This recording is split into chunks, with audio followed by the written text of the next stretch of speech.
नमस्कार, city big news पर आप लाइव जुड़ चुके हैं। इस वक्त आप सभी को पता है कि 3 अध्यादेश राज्यसभा में पास होने के बाद कानून बन गया है और उसी को लेकर जो किसान है वो अपने आगे की रणनीति तैयार कर रहे हैं।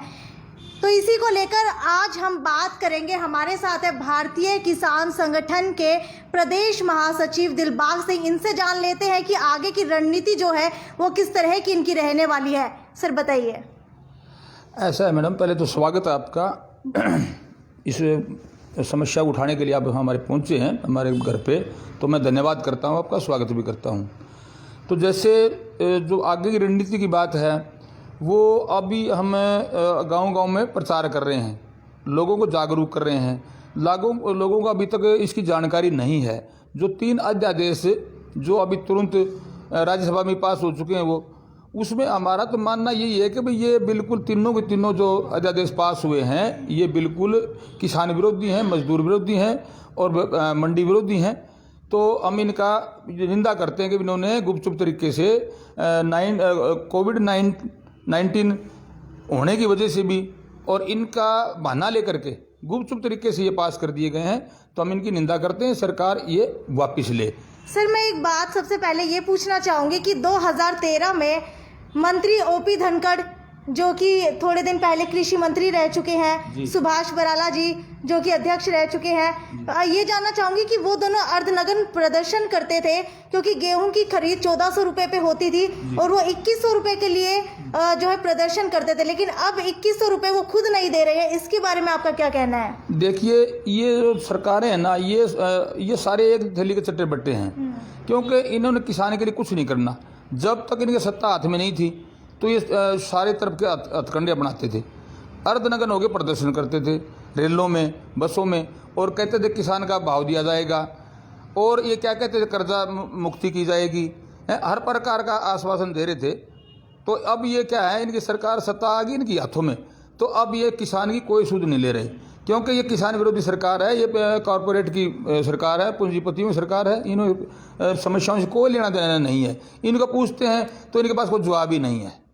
मुख्यमंत्री खट्टर का कहना है कि जो लाठीचार्ज हुआ पीपली के अंदर वो सिर्फ पुलिस का सेल्फ डिफेंस था, ना कि जो है किसानों के ऊपर किया गया था। इसको लेकर आपकी क्या राय है? आपको क्या लगता है कि किसानों के ऊपर सही में जो है लाठीचार्ज हुआ था या फिर पुलिस ने सेल्फ डिफेंस के अंदर ही ये कदम उठाया था? नहीं, ऐसी कोई बात नहीं है, ये सब झूठी बातें करते हैं। देखो, एक इतने सुलझे हुए मंत्री हैं अनिल विज जी, हम उनको बड़ा मानते हैं कि भाई बड़े दिमागदार और जेंटल और ये ठीक आदमी है, निर्णय ठीक लेते हैं। वो भी कह रहे हैं कि लाठीचार्ज हुआ ही नहीं, और दूसरे कहते हैं कि ये लाठीचार्ज उचित नहीं है। तो इसका क्या मतलब हुआ बताओ? ये दूसरे नेता सारे के सारे इनके साथी हैं, वही कह रहे हैं कि भाई गलत हुआ है, ऐसा नहीं होना चाहिए था। तो लाठीचार्ज हुआ है और इन्होंने बड़ी बेरहमी से किसानों को पिटा है, और इसका खामियाजा इस सरकार को, ये जजपा और ये जो है बीजेपी, इनको भुगतना पड़ेगा। वहाँ रोक के पिटा है बहुत बुरी तरह से। तब लोगों ने, एक बात बताओ, जब ओपी धनखड़ जी हैं वो अध्यक्ष बने, इनका यहाँ प्रोग्राम था, हजारों संख्या में लोग इकट्ठे थे, तब कोविड-19 कहाँ था? हमारे पीछे शिक्षा मंत्री आए थे यहाँ कोड़ी गांव में, आदमपुर के नज़दीक, उस दिन काफ़ी संख्या में लोग थे, तब कहाँ था? एक किसान अपनी मांग के लिए, अपने हक के लिए लड़ाई लड़ रहा है, एक रैली कर रहा था वो, तो उसको रोक रहे हैं। हमारे को भी यहाँ रोका गया, हमारे भी धक्के मारे गए, हमारे रैली में पहुंचने नहीं दिया, नहीं गया। यहाँ टोल प्लाजा के ऊपर धक्के किसने मारे? ये हमें पुलिस डिपार्टमेंट ने। अच्छा। टोल प्लाजा जो ये बैबलपुर बाड्डो है यहाँ, और हमारे को, मेरे साथ और भी नेता थे, 10-20 गाड़ियाँ और भी थी, तो हम जाने लग रहे थे। इनको पता था, पता नहीं कहाँ से पता लगाया, हमारे को घेर के हम इधर उधर से निकलना चाह रहे थे, नहीं निकलने दिया। आखिरी हमने पूछा भी बात क्या, इधर से भी गाड़ियाँ आ गई, पुलिस की उधर से भी आ गई, और मैं कहा आतंकवादी हैं क्या हम चोर लुटेरे हैं क्या? ये बताओ, हमें को कत्ल कर दिया, क्या कर दिया? हम तो किसान हैं, किसानों की आवाज़ उठाने के लिए जा रहे हैं हम। लेकिन उन्होंने कोई एक नहीं सुनी, और हमारे को तो बल्कि पीछे धक्का मार के डालने की कोशिश की गाड़ियों में।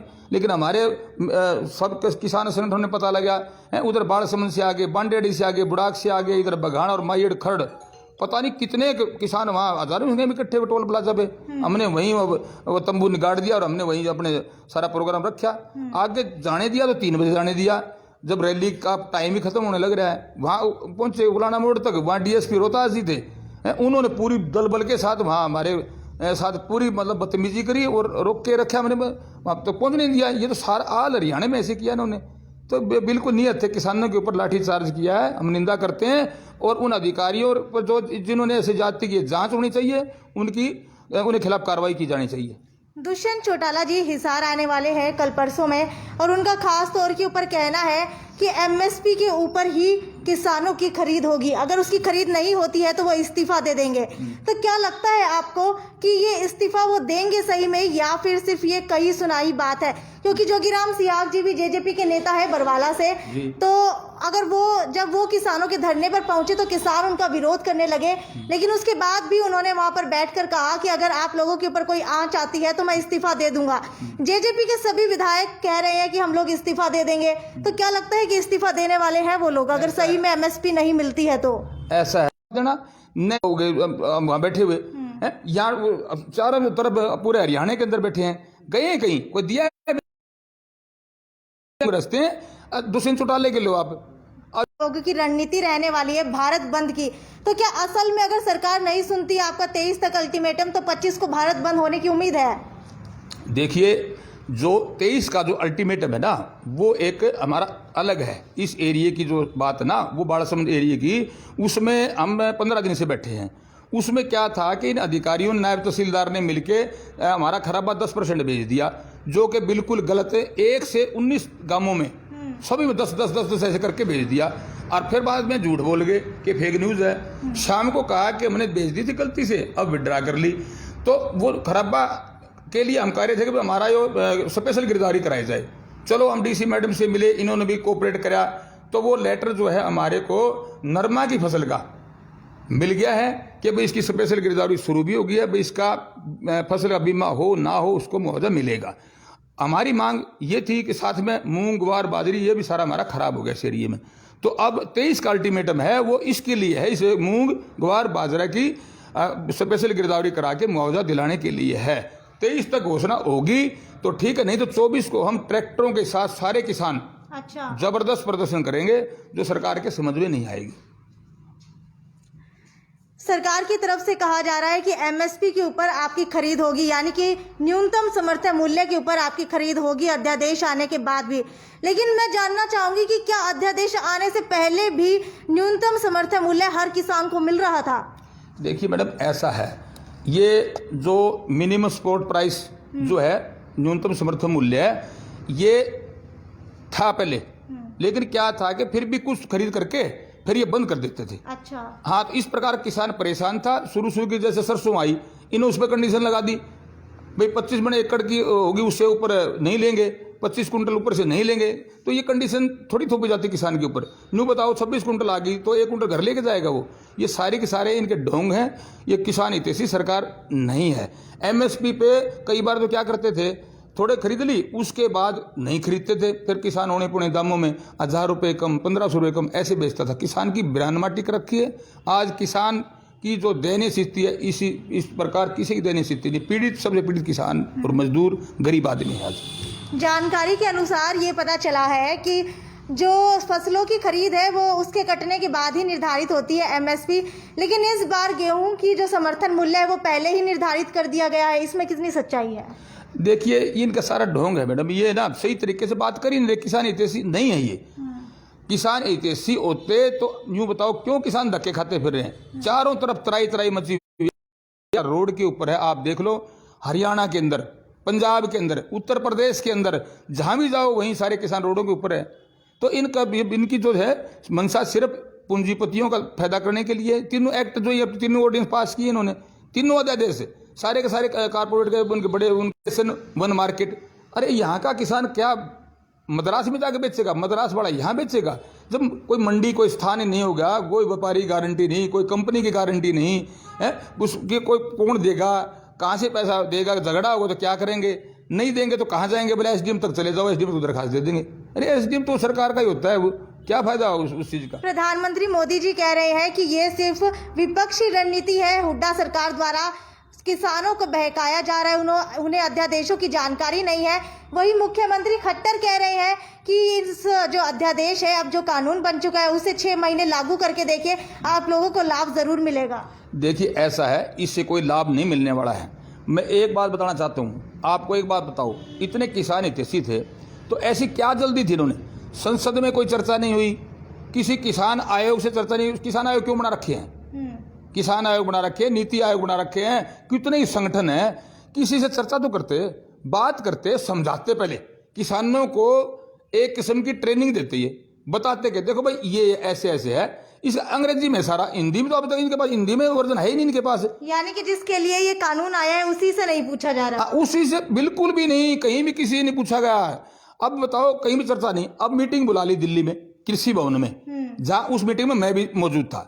वहां नरेंद्र तोमर जो हमारे हिंदुस्तान के कृषि मंत्री हैं, उनकी अध्यक्षता मीटिंग थी। 3 MP थे, जिसमें चौधरी धर्मवीर जी MP साहब, और हमारे हिसार से सांसद विजेंद्र जी और नायब सिंह सैनी, और हमारे JP दलाल कृषि मंत्री हरियाणा, प्रदेश अध्यक्ष OP धनखड़ जी, ये सारे शामिल थे। मैंने सवाल जवाब किए उनके पास सामने, बताओ भैया, बताने के लिए कुछ नहीं, अपने आप बात तो फंसते जा रहे हैं। नहीं ऐसा था, ऐसे कर लेंगे भाई, ठीक है, मानो। वो MP साहब धर्मवीर जी मेरे पुराने परिचित हैं, जब वो कभी चेयरमैन बने थे 85-86 में बवानी खेड़ा, तब की मेरी मित्रता है उनकी। तो वो बोले, दिलबाग आप तो समझदार हो, समझो इनको, ये सही है, आप देखना। तो एक का ही जवाब किसी ने नहीं दिया। JP दलाल बातों में फंस गए, वो बताने लगे बाजरा का स्टॉक हो गया था, तब न्यू हो गया। अरे ये स्टॉक पर यही तो बात है, जो भंडारण की, जो कमोडिटी एक्ट 1955 बना था, ये वही तो स्थिति है। भंडारण की सीमा होती थी, इन्होंने सीमा खोल दी ऊपर तक, अपने आप बातों में फंसते रहे। बीमा की जो बात है, प्रति एकड़ बीमा 580 रुपये एकड़ था, 1680 रुपये कर दिया। उन्हें पास कोई जवाब नहीं, भैया क्यों बढ़ा दिया फिर? अरे किसान को फायदा देना चाहते हो तो उसका फ्री ऑफ कॉस्ट करो फसल का बीमा, और अब इन्हें कर ही दिया, 3 गुना बढ़ा दिया, तो उसका जो मुआवजा है वो भी 3 गुना बढ़ाओ। ये तो चारों तरफ से मारने लग रहे हैं। बिल्कुल तीनों अध्यादेश जो है कॉन्ट्रैक्ट फार्मिंग का है, वो भी ऐसे ही है। बारी कंपनी आएंगी, क्या है उनके पास? कोई तसल्ली नहीं। जो पहला है वो farmer produce trade and commerce, वो भी ऐसा ही है। तो तीनों अध्यादेश बिल्कुल किसान विरोधी हैं, मंडी विरोधी हैं, आड़ती विरोधी हैं, गरीब आदमी, मजदूर आदमी का रोजगार छीन रहे हैं। सर, अब जो फसलों की खरीद हुई है उनमें से कितनी फसलों का न्यूनतम समर्थन मूल्य जो है वो पूरा का पूरा दिया गया है? ऐसा है जी, ये कुछ नहीं दे रहे, ये थोड़ा थोड़ा खरीद लेते हैं। अच्छा, बहाना बना के बस इतना हमने खरीद कर ली, बस दिखावे के लिए, बस ये दिखावे के लिए हम किसानों के लिए ये कर रहे हैं। अभी चावल की बात हुई थी थोड़े दिन पहले, मुख्यमंत्री जी ने कुछ जगहों पर चावल की फसल यानी कि धान की जो फसल है उसके ऊपर रोक लगा दी, क्योंकि कहा जा रहा है कि जो जमीन में है वो पानी की कमी हो रही है। तो क्या लगता है कि सही में ऐसा हो रहा है या फिर सिर्फ जो किसान है उनको पागल बनाया जा रहा है? देखिए ऐसा है, ये एक बात तो देखो मैं मानूंगा वो सही भी है और सही माननी भी चाहिए। क्या वाटर टेबल जो है वो नीचे चला जा रहा है, क्यों? नीचे से पानी का दोहन करते करते पानी वाटर टेबल नीचे चला गया, तो उसमें समस्या तो है, दिक्कत है। लेकिन क्या है कि फिर किसान खेती क्या करेंगे फिर बताओ, क्या जरिया है उनके पास? तो उन्होंने इस प्रकार के जो रिचार्ज बोर है ना, वो एक व्यवस्था करनी चाहिए इन्हें। रिचार्ज बोर की जितना भी पानी के हैं, ये कोई ऐसी स्कीमें हैं एग्रीकल्चर डिपार्टमेंट की, वो करें, और पानी का जो है ज़्यादा से ज़्यादा पानी, बारिश का पानी है और पानी है वो ज़मीन में नीचे जाए, ताकि वाटर टेबल ऊपर आ जाए, ये समस्याएं ना आए। तो ये ना, ये इस प्रकार की जो इनकी बातें ढकोसला है, बिना मतलब की बातें करते हैं। तो किसानों ने मानी भी नहीं, कहाँ मानी, फिर अपना आप खोल भी दिया इन्होंने, तो वो बगैर मतलब की बातें हैं। सर, जो अलग अलग पार्टियों के नेता है वो आप लोगों का समर्थन करने के लिए आ रहे हैं। कल कुलदीप बिश्नोई जी भी आए थे और अलग अलग पार्टियों के, आप पार्टी के या किसी और पार्टी के सभी नेता है जो है वो पहुंच रहे। तो आपको अच्छा लगता है या फिर ये लगता है कि ये लोग भी राजनीति करने के लिए आए हैं? देखिए मैम, जैसे आपने पूछा भाई राजनीतिक आदमी ये क्या करते हैं, अगर ये सही मायने में मददगार हैं तो धरने बैठो बराबर आगे। बिल्कुल, धरने पे क्यों नहीं बैठते? एक दिन आके अपना नाम चमका कर चले जाते हैं, चाहे उसमें कोई भी हो, चाहे कांग्रेस पार्टी हो, चाहे बीजेपी हो, चाहे जजपा हो, चाहे इनेलो कोई भी हो, चाहे बहुजन समाज हो, ये सारे नंबर बढ़ाने के लिए आते हैं। एक दिन आए, ढकोसला करा, चले गए। भाई आपके आदमी भेजो, वहाँ आदमी भेजो, धरने बैठे हमारे साथ मदद करें। ये सिर्फ आके अपनी राजनीति चमका के चले जाते हैं। और हमारे जो किसान भाई है ना, मैं बताता हूँ, मैं तो एक नहीं सोचता हूँ भी गलत बात नहीं करनी चाहिए, न हम गलत बोला न गलत सुना। एक कानून को मानने वाले व्यक्ति हैं, शांति प्रिय, जब भी प्रदर्शन करते हैं शांति प्रिय करते हैं, कानून को हाथ में नहीं लेते। अब बालसमुंद धरना था, वहाँ कई राजनीतिक गए, तो काफ़ी युवा लड़कों ने कहा कि इनको बोलने नहीं देना, जो भी राजनीतिक आदमी आए। कई आदमी बोले यार बोलने तो अपना क्या लेता है, अपना को अपना समर्थन हमारे यहाँ। बोले समर्थन किस बात का, आज या नंबर बनाने आ गया, कल हिलाना ही नहीं। तो इस तरह नाराज होते हैं किसान। युवा वर्ग तो बिल्कुल ही खिलाफ है इनके, इतना खिलाफ है इन्होंने तो यहाँ तक कह दिया कि नहीं बोले इनके जितने भी आवन है इनको घुसने ना दो, इनको न माइक दो, और सारा का सारा पंचायती राज सिस्टम करो, सारे के इकट्ठे होके और ये कहो कि हमारे पास कोई नहीं आएगा, हम अपने उम्मीदवार खड़े करेंगे। फिर इनको पता लगेगा इस बात का कि अभी पंचायतों में, गांव के लोगों में, किसानों में ताकत है।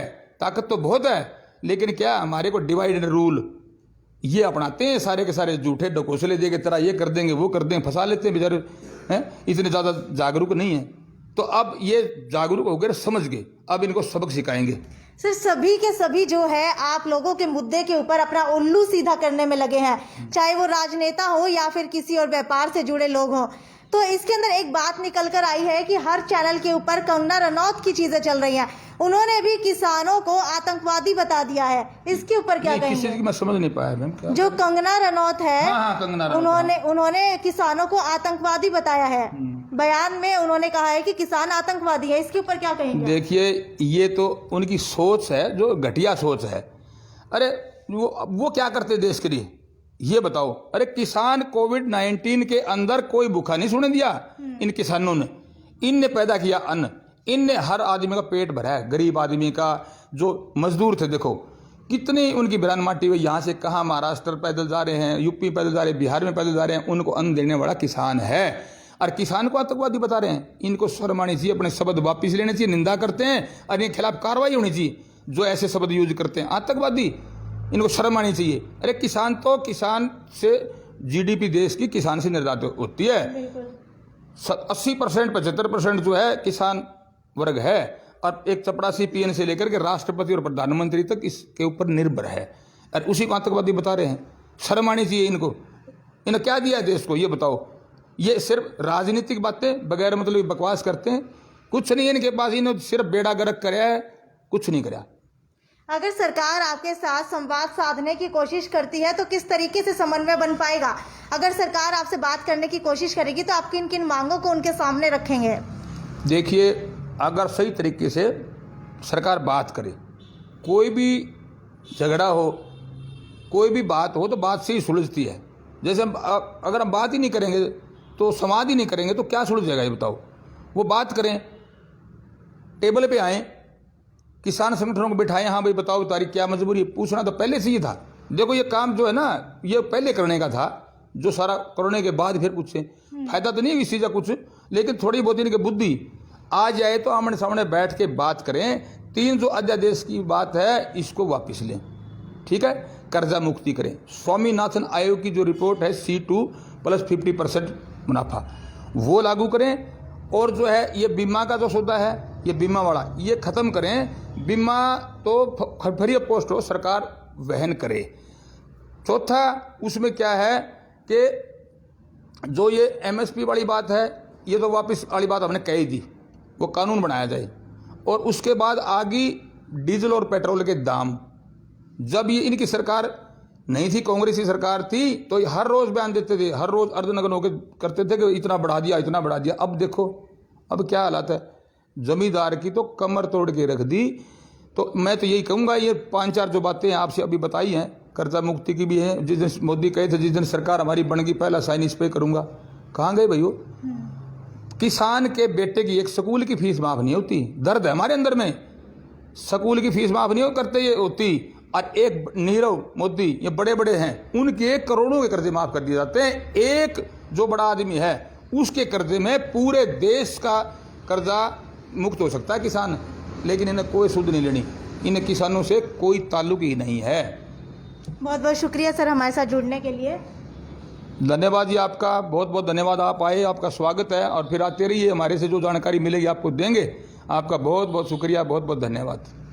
ये थे हमारे साथ दिलबाग सिंह जी, जिनका साफ तौर के ऊपर कहना है कि सरकार इन 3 अध्यादेशों को वापस ले, एमएसपी के ऊपर जो है सरकार खरीद करे और उसका कानून लेकर आए, सिर्फ वर्बल कम्युनिकेशन जो है उसको ना देखे। और इनका ये भी कहना है कि किसान का जो दर्द है वो शायद ही सरकार समझ सकती है, अगर समझती तो यहाँ पर आकर इनसे जो है संवाद साधने की कोशिश करती।